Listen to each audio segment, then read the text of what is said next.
வருண்மணி என்பவர் அந்த radiation reality கம்பெனிக்கு அவர் இப்போதான் எம்டியாக இருக்கார்.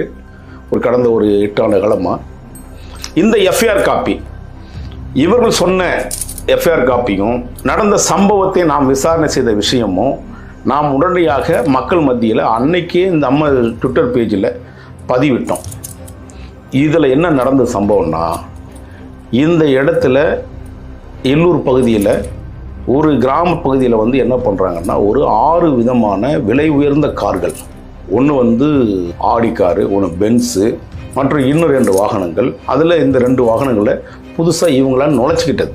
அந்த 6 வாகனங்களில் பார்த்தீங்கன்னா ஒரு காருடைய விலை குறைஞ்சபட்சம் 2 கோடி ரூபாய்க்கு மேல் உள்ள ஒரு கார்கள். மொத்தம் 6 கார்கள் அங்கே கைப்பற்ற அம்மர் வண்டி அதில் இருக்குது. அதில் குறிப்பாக அம்மர் வண்டியில் எடுக்கப்பட்ட சில துப்பாக்கிகள், வெடிகுண்டுகள், தோட்டாக்கள், விலை உயர்ந்த மது பாட்டில்கள், மான்